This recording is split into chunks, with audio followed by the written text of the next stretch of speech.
Welcome to AMP Members Roundtable Series, Episode 7. I'm Stephanie Decker, a 25-year member. Hi, I'm Bob Chalker, the CEO of AMP. Bob, why did we go with the self-nomination process? Has it been successful? So the reason for the self-nomination process, there's a couple things that came into play. Number one is, as part of creating the organization, the challenge or the charge that was given to the committees was to look at the way AMP does things, look at the way NACE did things, look at the way SSPC did things, but go out and look at what other organizations are doing and what's best practice. And one of the things we found was having a way for people to volunteer, an easy way for people to volunteer, was becoming more and more of a best practice. And those organizations who made it easy for people to self-nominate or to participate saw a huge increase in the percentage of members who were actually volunteering, who had roles in the organization.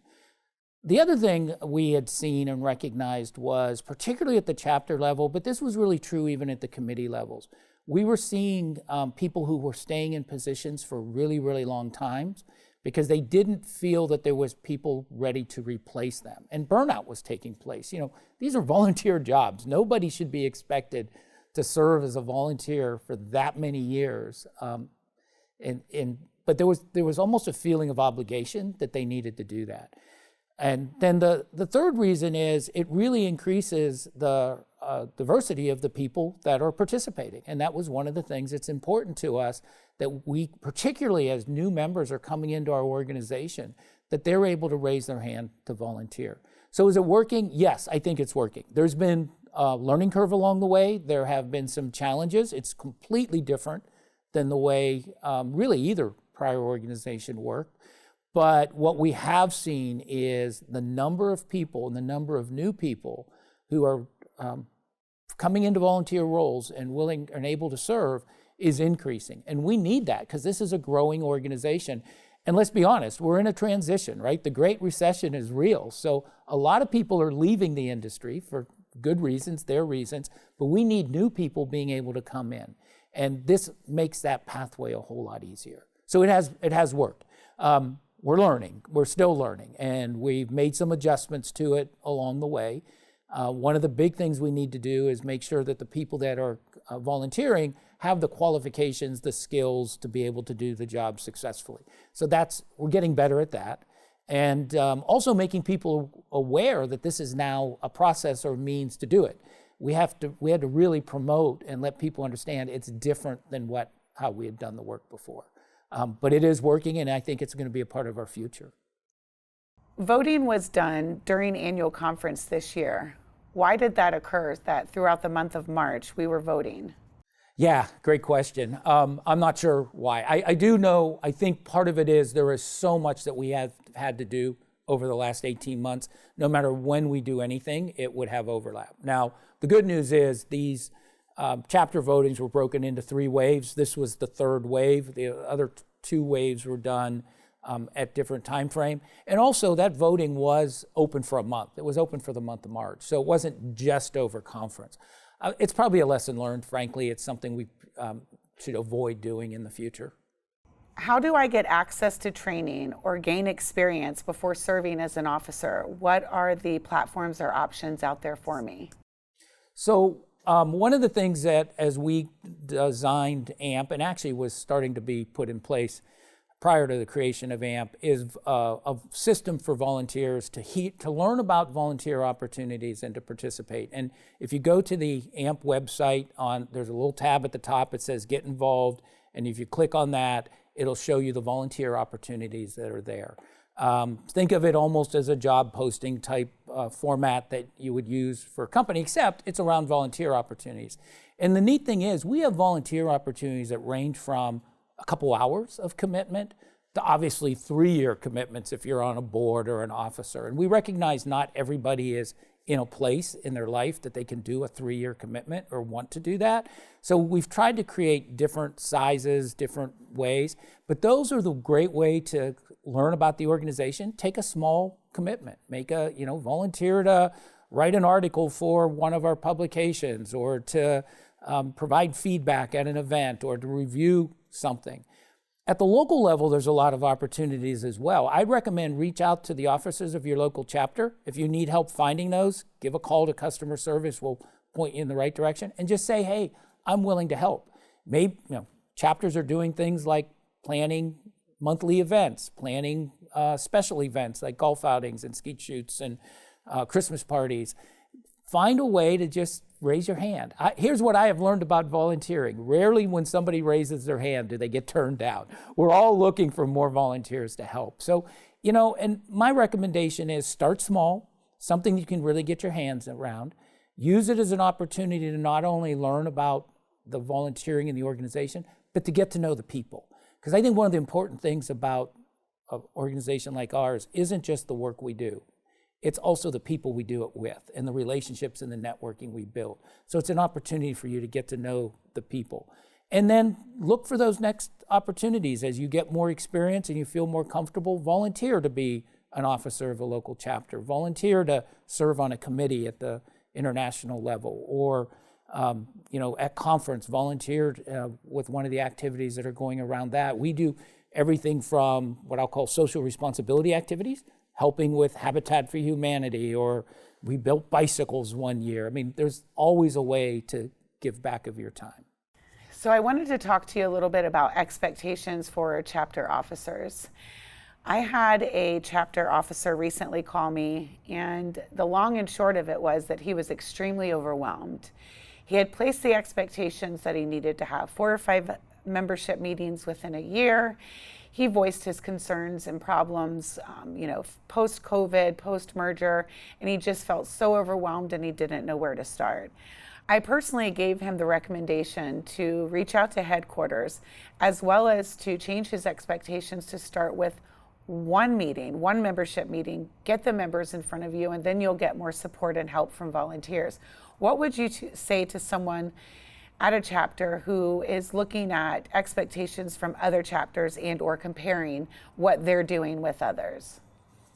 Stephanie, it makes me sad to hear that, frankly. I mean, nobody should feel overwhelmed because of their engagement, involvement with a volunteer organization, with AMP, with any of your volunteer work. But we recognize it does happen.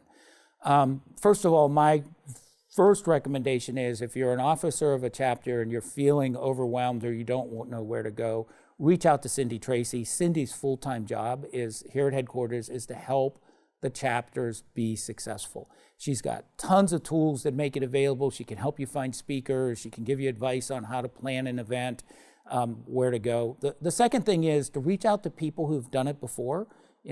Where are those experienced chapter leaders who can be a mentor or coach you?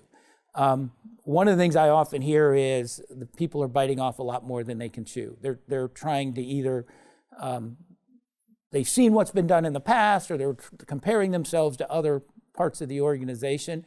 You need to make sure that what you're doing is manageable and reasonable for your activity or what's happening in your area. And then you shouldn't be doing this alone. You really should be doing this as a team. So, go out, and first thing I would do if I was in that role is I'd try to find other people to come alongside and help me. And we can even help with that. We can help send out an email to the members in your area to, say, hey, look, we're trying to get something started, or we're trying to put on this event. But nobody should be feeling overwhelmed. There's plenty of help, either from staff or from other volunteers. And if there's not, let's have a conversation about that, because something's wrong. If that's really the case, then we need to deal with what is at the root cause of creating that situation. What are communities of interest, and what is the intent with communities of interest? Is it supposed to be technical? Is it supposed to be social? And is it supposed to be both? And to follow up on that, does my membership profile automatically put me in communities of interest, or do my certifications? How do I end up in a community of interest, and what would I do in one? Communities of interest is a new idea. And it really comes from finding another way for people to be involved in the organization. Historically, organizations like AMP have had to organize around geography because that's all that was available to us. So you would hold a chapter meeting in a particular city, or you would have an event in a particular place, and then people would travel to be there, or they lived locally and they would attend those things. But the internet's changed all of that, right? And so now we can connect with people around the world. The other thing we recognize is that we have members with a really, really diverse interests. It covers the entire spectrum of our industry. And not every event is going to have something for everybody. So, a chapter puts on an activity, it may appeal to 20% or 30% of the members in their area. But not everything is always going to appeal to everybody. So what we wanted to do was find a way for people around the world to be able to come together around a common interest. That's where community of interest came from.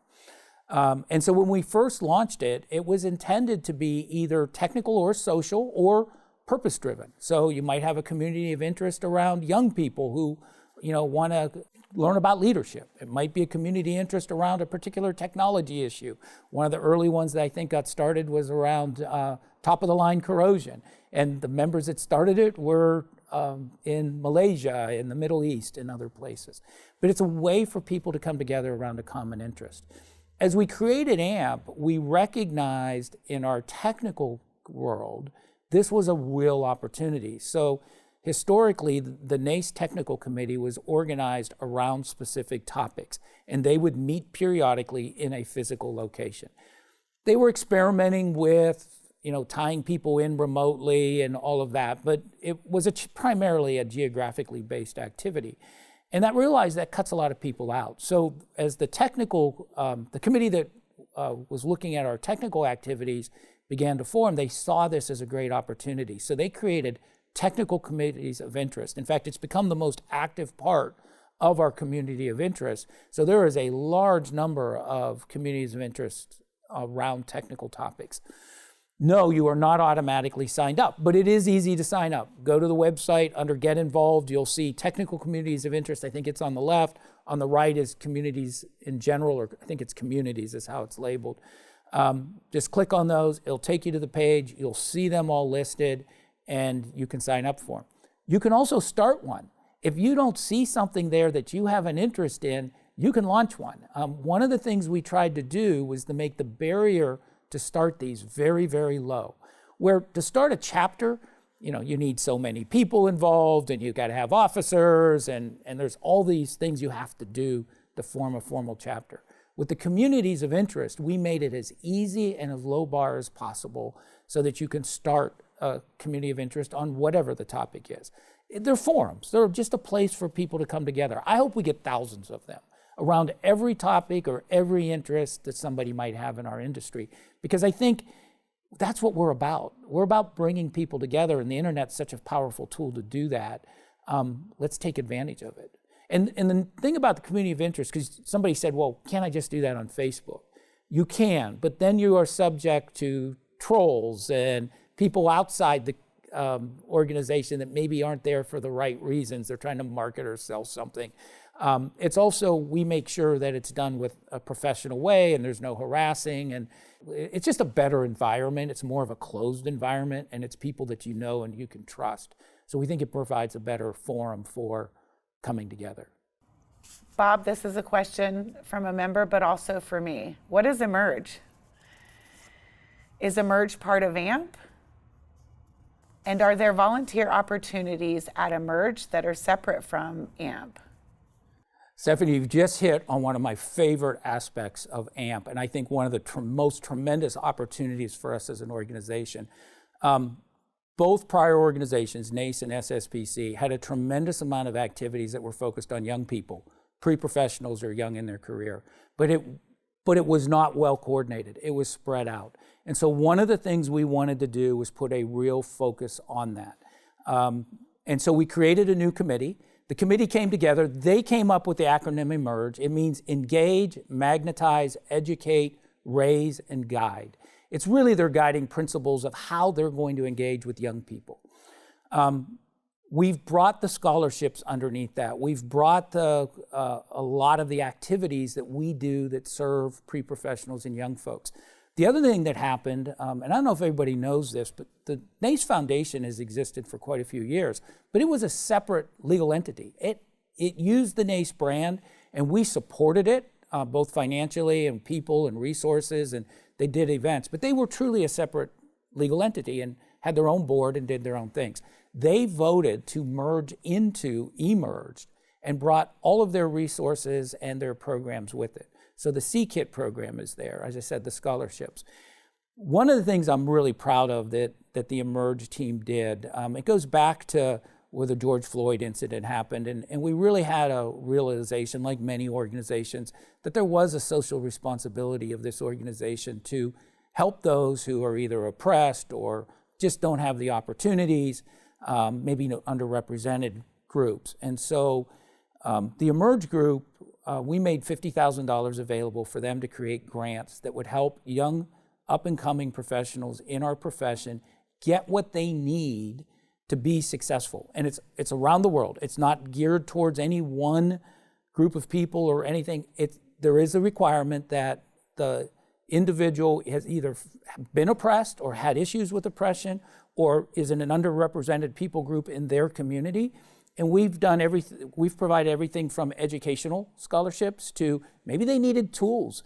One person needed shoes and boots so that they could work safely and other safety gear, right? Whatever it is they need, we're able to provide them. And we issued those first round of grants about a month ago.